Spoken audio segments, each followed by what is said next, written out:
কুষ্টিয়া সীমান্তে গত ২ দিনে ২৯,৩০,০০০ টাকা মূল্যের মাদক ও অবৈধ মালামাল জব্দ করেছে কুষ্টিয়া ৪৭ ব্যাটালিয়ন বিজিবি।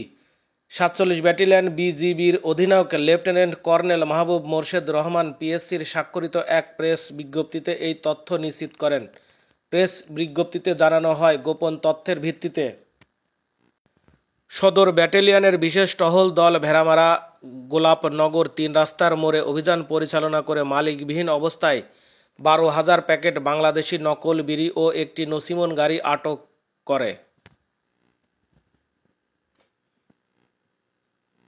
এছাড়া গত শনি ও রবিবার কুষ্টিয়া ৪৭ ব্যাটালিয়ন বিজিবির মহিষকুণ্ডী বিওপির সীমান্ত এলাকা থেকে ৬০০ গ্রাম ভারতীয় হেরোইন, জয়পুর বিওপি সীমান্ত এলাকা থেকে ৬ কেজি ভারতীয় গাঁজা, তেঁতুলবাড়ি বিওপি সীমান্ত থেকে ৯ বোতল ভারতীয় মদ জব্দ করেন।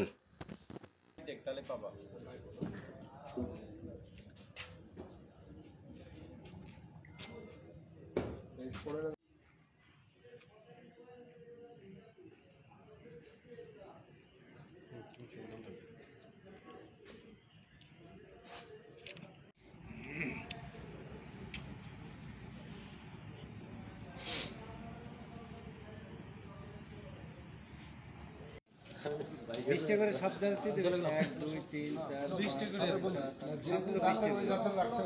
সবগুলো ২০টা করে আছে।